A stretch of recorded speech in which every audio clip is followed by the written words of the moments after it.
Programa de utilidade pública da TVE, que vai ao ar diariamente de segunda a sexta-feira, sempre nesse horário aqui.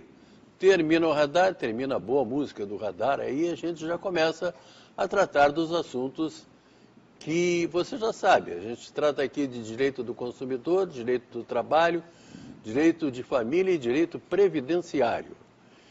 E trata da seguinte maneira, respondendo perguntas, esclarecendo vocês, nossos telespectadores, sobre qualquer desses assuntos que eu disse agora e que eu mencionei agora no começo.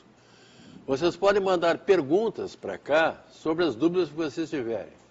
Sempre a gente vai ter alguém aqui para responder sobre qualquer assunto desses que eu falei. Vocês podem mandar perguntas para consumidor@tve.com.br, que é o nosso e-mail, esse que está aí na tela, ou então ligar para o nosso telefone, que agora o número é novo, é 984-298-775, 984-298-775, tá bom? Vocês mandem as perguntas, liguem, telefonem, elas chegam em bom número, eu diria até que um número excelente, mas a gente vai responder todas. Nem sempre a gente consegue responder no mesmo programa, não dá tempo. Mas a gente promete que responde sempre as perguntas de vocês. Hoje ou amanhã, o Direito do Trabalho, sempre é terças-feiras, então vocês podem perguntar, que a gente vai responder. Bom, deixa eu anunciar meus convidados hoje aqui, até vou ter que colocar os óculos, não tem nada a ver com a idade, isso aqui é uma outra coisa, tá? Mas é porque eu não enxergo bem. Segunda-feira eu fiz um programa aqui com o Dr. Bonato e a gente comemorou o Dia do Idoso. Ele tem 70 anos, eu tenho 77, então a gente comemorou o Dia do Idoso. E comemoramos trabalhando, que é a coisa mais importante que tem na vida do que a gente trabalhar. Então o Dia do Trabalho, Direito do Trabalho é um negócio importantíssimo que a gente trata aqui no programa. E eu hoje vou anunciar primeiro a nossa convidada, a convidada do Dr. Marcelo, que é a doutora Carolina Gralha. Ela é juíza do trabalho e presidente da AMATRA 4, Associação dos Magistrados do Trabalho da 4ª Região. Boa noite, doutora Cristiana, boa noite, doutora Carolina. Tudo bem? Tudo bem. Boa noite, Machado. Agradeço a oportunidade de estar aqui hoje. Convite do Dr. Marcelo. Fico muito feliz, principalmente porque é um espaço de esclarecimento, de conversa, de diálogo aberto com os nossos telespectadores. E esclarecer dúvidas é o que a gente pode fazer de melhor para auxiliar todos vocês. E direito do trabalho é uma coisa que a pessoa sempre tem dúvida, né? Todo mundo às vezes está trabalhando, quer saber alguma coisinha, alguma outra coisa. Já trabalhou também, quer entrar com uma ação na justiça, não entra, não sabe, mudaram muito as regras, sempre tem alguma coisa para saber, não é, doutor? Com certeza, o direito do trabalho é aquilo que mais nos toca no dia a dia. Sempre temos relações do trabalho envolvidas na nossa rotina, nas nossas sequências de... Mesmo quando a gente pega um ônibus, tem um motorista, tem um cobrador que tem uma relação de emprego, na nossa casa podemos ter relações de emprego. Então, o direito do trabalho está muito presente. E com as mudanças vindas pela reforma trabalhista, mais um motivo para nós conversarmos e dialogarmos sobre isso. Presente aqui no estúdio também, alguém que você já conhece por demais até, né? O doutor Marcelo Armigliato de Jesus. Boa noite, doutor Marcelo, tudo bem? Boa noite, Machado. Boa noite, doutora Carolina. É um prazer enorme estar retornando aqui ao programa para esclarecer realmente a população, aí, trazer o nosso conhecimento para ajudar, auxiliar os nossos queridos telespectadores. Parabéns pela gravata vermelha e branca, sempre fica bem. Eu quero, você está vendo duas canecas aqui em cima da mesa hoje aqui, né? Uma é a caneca do Consumidor em Pauta, que está sempre aqui comigo, e outra é essa outra que vocês pensam que mudou a caneca do Consumidor? Não, não mudou. É que essa aqui eu ganhei de presente do Dr. Marcelo Armigliato de Jesus. Ele foi a Fernando de Noronha e me trouxe de presente. É a única coleção que eu faço. Brigo muito com a minha mulher, porque tem que... Quando vai a faxineira lá em casa, tem que fazer limpeza naquele monte de caneca que eu tenho. Está sempre cheia de poeira, né? Pego, o que eu vou fazer? Mas eu não abro mão. Doutor Marcelo, muito obrigado pela caneca. É realmente muito bonita, muito linda. É como Fernando de Noronha, né? Verdade. Bonito. Muito bonito. Muito bonito. Espero que a caneca não tenha sido tão cara como a viagem, mas tudo bem. Então, vamos lá. A primeira pergunta que eu vou fazer é para a doutora Carolina Gralha. E ela vem da cidade de Esteio, e quem nos faz é o Valenciano. Já estou quase atingindo a idade para me aposentar e sempre trabalhei na mesma empresa. Acontece que, com o tempo, foram aparecendo algumas enfermidades. Na semana passada, tentei marcar uma consulta médica e só consegui no horário da tarde. Meu patrão disse que não poderia me liberar naquele horário. E o Valenciano quer saber se o patrão dele está certo, doutora. Bom, Machado, seu Valenciano, espero que o senhor já esteja melhor da saúde, né? Mas tudo depende muito de como é que é o seu contrato, como é que é a sua relação. Depende se na norma coletiva da sua empresa está prevista alguma coisa que libere o senhor do trabalho para alguma consulta médica, e tem essas normas coletivas que inclusive prevêem as liberações de pessoas que vão acompanhar em consultas médicas seus familiares, seus filhos. Então a primeira coisa teria que ver isso. Claro que é sempre melhor tentar marcar a consulta médica fora do horário de expediente. Só que às vezes isso não é possível, como o senhor acabou de relatar. Então, o seu patrão pode lhe descontar essas horas. Como o senhor tem muitos anos de casa, eu acho que é bom uma boa conversa com o seu empregador e, de repente, explicar a situação de uma forma mais clara e compensar ali adiante essas horas que o senhor vai ter que se ausentar. Sempre documentado, toda ida ao médico documentada a consulta que o senhor for fazer. Porque o que justifica a ausência é a doença, é o atestado que demonstra que o senhor está impossibilitado de comparecer ao trabalho, não a consulta por si só. Então, conversa com o seu patrão, tenho certeza que vão chegar a um consenso. É como a gente diz lá em São Gabriel, né? De uma boa conversa ninguém está livre, nunca, né? Então, conversa lá com ele, né? Quem sabe. Doutor Marcelo, olha aqui a pergunta que nos manda o Samuel. O Samuel mora aqui em Porto Alegre mesmo. Ele disse que no início do ano ele sofreu um acidente que limitou os movimentos da mão. Recebo auxílio acidente e gostaria de saber se posso trabalhar com carteira assinada. Pode, doutor Marcelo? Pode, Machado. Pode, que bom. Samuel, se tu realmente recebe o auxílio acidente, que não se confunde com auxílio doença acidentário, que é outra coisa, né? Se você recebe o auxílio acidente, você pode sim trabalhar com carteira assinada. Por quê? Porque esse benefício ele tem uma natureza indenizatória. Ele é pago para aquele trabalhador, para aquele segurado da Previdência, que eventualmente tenha sofrido um acidente, e um acidente de qualquer natureza, não precisa necessariamente ser um acidente de trabalho. E desse acidente tenha resultado uma sequela, uma diminuição da capacidade laborativa. Por exemplo, o cidadão perdeu uma parte do movimento da mão, sofreu um acidente, perdeu a visão. Essas pessoas, elas possuem direito a esse benefício do auxílio acidente. E é por isso que é importante essas perguntas, porque nós esclarecemos através dessas perguntas a população. Talvez muita gente tenha sido vítima de um acidente de trabalho e tenha recebido lá o seu benefício de auxílio-doença, e na alta do auxílio-doença não tenha ficado com esse benefício que nós chamamos de auxílio-acidente, tá certo?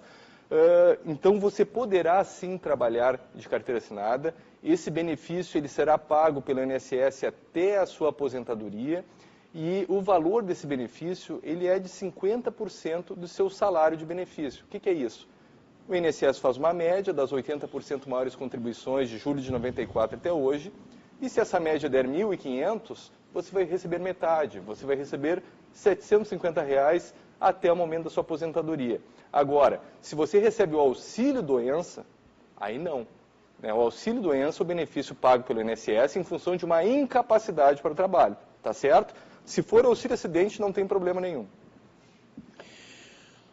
Doutora Carolina, a Ana mora aqui em Nova Santa Rita. Ela pergunta o seguinte: um funcionário sofre um acidente dentro da empresa e a mesma não se responsabiliza em socorrê-lo. Existe alguma punição para o empregador, doutora Carolina? Pois é, Machado, o Marcelo, que trabalha na Justiça do Trabalho e convive muito com essa realidade, O acidente do trabalho, a segurança do trabalhador é uma preocupação muito presente nossa.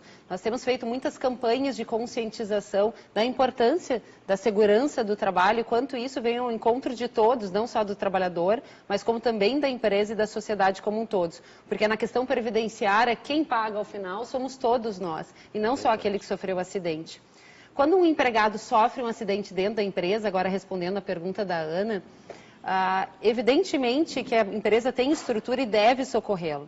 Se eventualmente deixou de fazer isso, futuramente, havendo uma ação na Justiça do Trabalho e havendo a condenação em danos morais, danos estéticos, danos materiais, lucros cessantes, e na hora de a gente calcular esse dano, da gente fazer essa apuração do dano moral, a gente vai avaliar, sim, como foi a conduta da empresa a partir da ocorrência do acidente. Isso é muito importante, porque a condenação de uma empresa que não prestou socorro é uma, e aquela que prestou socorro e prestou toda assistência é completamente diferente. Então, a gente tem que fazer essa avaliação e, numa eventual ação trabalhista, isso é sopesado e a empresa, sim, é responsabilizada, Ana.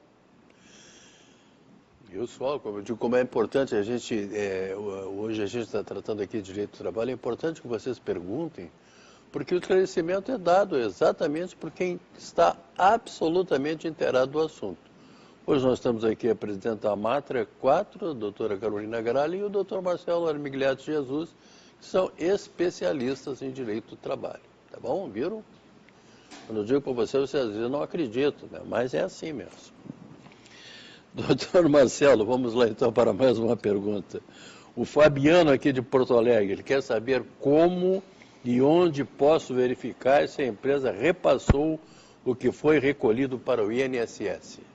Olha que excelente pergunta, né, Machado? Quantas pessoas estão aí nos assistindo que têm, de repente, essa mesma dúvida? Porque as contribuições previdenciárias dizem respeito a algo muito importante, a aposentadoria, ao futuro daquele trabalhador. Como fazer para saber se o teu empregador está recolhendo e repassando as contribuições para a Previdência Social? Normalmente são duas possibilidades. A primeira é ir até o próprio INSS, em qualquer agência do INSS, e pedir um documento que nós chamamos de CNIS, Cadastro Nacional de Informações Sociais. Esse documento, a grosso modo, ele é como se fosse uma segunda via da carteira de trabalho. Né? Vai constar lá os vínculos, o período do vínculo de emprego, o tempo de contribuição e também o salário de contribuição. E a partir desse documento, o trabalhador poderá saber se as contribuições estão ou não sendo vertidas para a Previdência Social. Existe uma outra forma, que é através da própria internet, você acessa lá, joga o nome no Google, Meu INSS, você entra no site do INSS, você preenche um cadastro ali no próprio site do INSS, responde algumas perguntas pessoais, e a partir daí você vai ter acesso permanente ao seu CNIS e poderá daqui para frente acompanhar se seu empregador está ou não recolhendo as suas contribuições previdenciárias.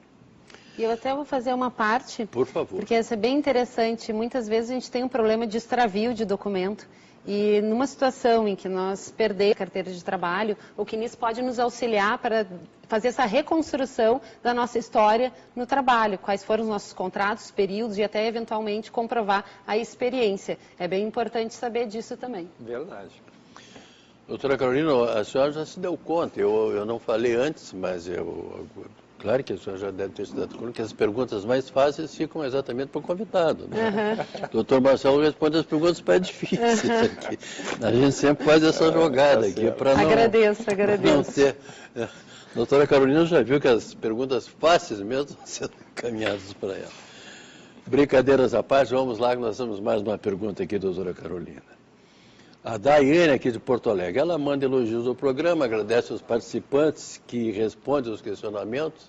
Vocês merecem, cara, o Daiane, tá? Vocês merecem muito mais até. Ela diz que o irmão dela trabalha há 4 anos numa grande rede de prestação de serviço. Ela pediu para não dizer que rede é, tá? E recebia vale-refeição de R$ 350 mensalmente em cartão. O empregador agora mudou o sistema e os funcionários recebem quentinhas para suas refeições. Gostaria de saber se a empresa está certa e se baseia em que lei, já que no contrato está previsto o fornecimento de vale-refeição em cartão. Daiane, vou dizer que essa questão do vale alimentação é bastante complexa. As pessoas não se entendem muito bem a respeito disso nos julgamentos. Mas, especificamente, tu me trazes um dado muito importante, que é a questão da previsão no contrato. Estando previsto no contrato do seu irmão que o pagamento do vale alimentação se daria por cartão, qualquer alteração dessa forma de pagamento passaria necessariamente pela concordância dele. Isso está prevista lá na nossa lei, na CLT, que é a alteração lesiva do contrato de trabalho, ou seja, muda para pior. Então, isso pode ser discutido sim na Justiça do Trabalho e, de repente, ele pode conversar com o sindicato, ver se isso não foi uma alteração na própria norma coletiva. Voltamos a falar da norma coletiva, né? Então, é importante, de repente, ele procurar o sindicato da categoria dele e ver quais são as situações e por que houve essa mudança. Mas, necessariamente, partiria de uma concordância dele também nessa alteração. Viu? Então, Daiane, diz lá para o teu irmão exatamente isso, tá bem? Quem falou aqui foi a presidente da Associação dos Magistrados do Trabalho. Então, as coisas não são muito fáceis de resolver, não. Mas, doutor Marcelo, o Marcos aqui de Porto Alegre, ele disse que foi despedido e recebeu corretamente as parcelas rescisórias, porém ficou faltando um pequeno saldo de fundo de garantia do tempo de serviço, algo em torno de R$800. Estou com dificuldade de encontrar um advogado para entrar com a minha ação.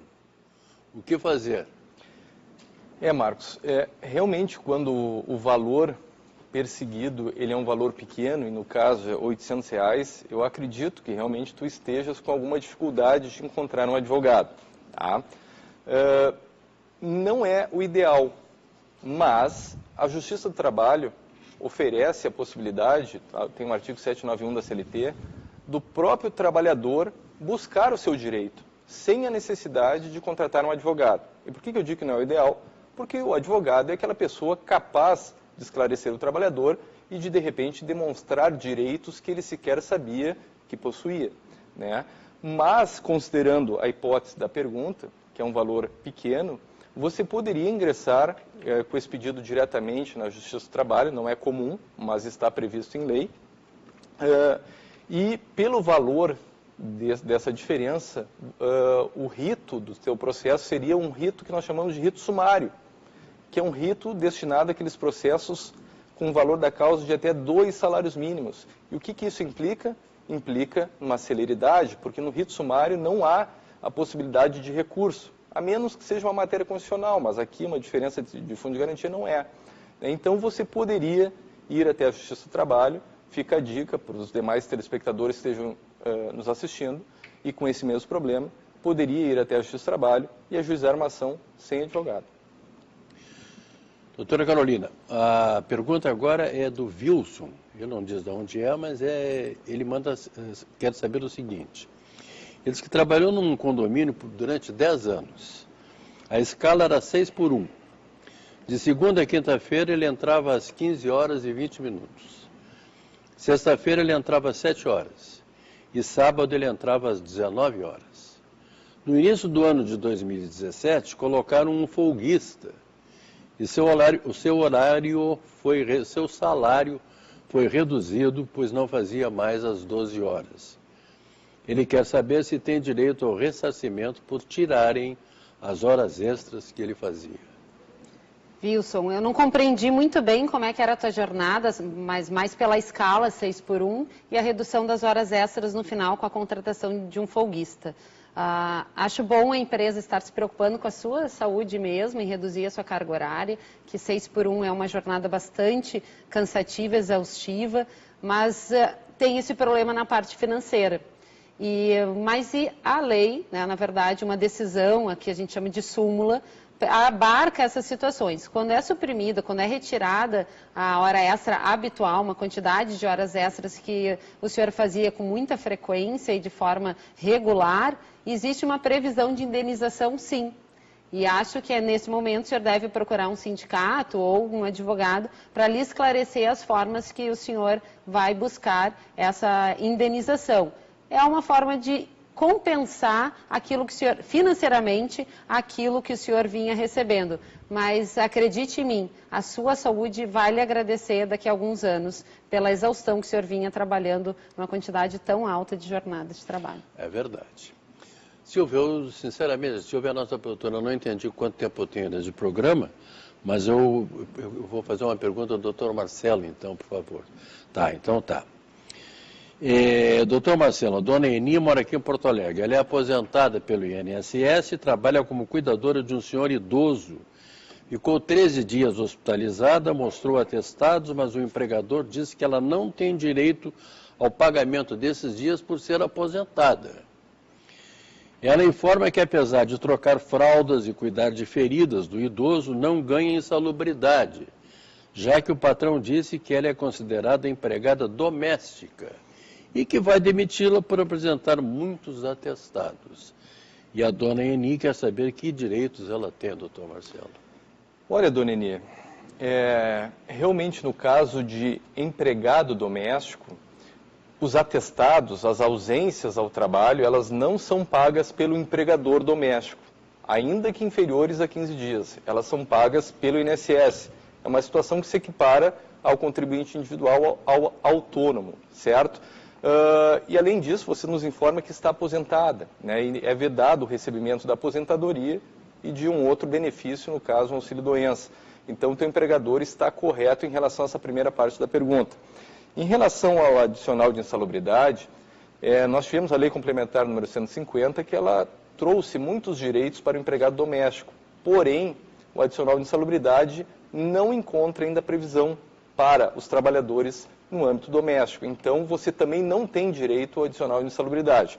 Por fim, o fato do teu empregador estar, entre aspas, te ameaçando de despedida pelo fato da senhora estar apresentando atestados médicos, partindo-se do pressuposto que esses atestados são reais, uma necessidade real, eu diria que ele está errado. Ele está errado e isso poderia se configurar futuramente uma despedida discriminatória com uma possibilidade, inclusive, de reintegração ao emprego. Tudo isso? Tudo isso. Bora. Dona Eni, então é isso, dona Eni. A senhora, o doutor Marcelo explicou aqui essas coisas. A dona Eni já tinha feito uma outra pergunta no outro dia aqui, agora pergunta sobre direito do trabalho e a gente esclarece da maneira possível. Acho que eu não tenho mais tempo para fazer uma nova pergunta, né? Então vou dizer que eu tive um prazer muito grande, doutora Carolina Gralha, em recebê-la aqui no programa. Sei que foram poucas as perguntas, mas mais fáceis em todo caso, mas volto sempre. Sempre que o doutor Marcelo lhe convidar, ou quando a senhora quiser, Machado, eu tenho alguma coisa para dizer aqui, avise que a gente traz aqui, com muito prazer. Não pode dar muito espaço, Machado, né? Não pode. Não precisa convidar 2 vezes, porque realmente esse papel esclarecedor que vocês fazem aqui é fundamental para a construção de uma sociedade mais tranquila, mais segura, diante de tantas incertezas que nós estamos vivendo atualmente. Então, contem comigo, contem com a minha associação, a nossa associação, a Matra 4 está do lado de vocês. Muito obrigada. Muito obrigado, doutora Carolina. Muito obrigado, doutor Marcelo. Eu que agradeço. Sempre, agradeço, doutora Carolina, também, a disponibilidade e agradeço aos telespectadores aí que nos prestigiaram. Quando viajar de novo, bom, vamos deixar isso aí para outro momento. Quero avisar aos telespectadores que nos mandaram perguntas hoje, que elas tratam de outro assunto, de direito previdenciário, então ele será tratado na sexta-feira. Eu volto amanhã. Volto amanhã, quarta-feira, para tratar às 6h30 de Direito do Consumidor. E comigo estará o professor Cláudio Bonato. A todos vocês, muito obrigado, muito boa noite e até lá.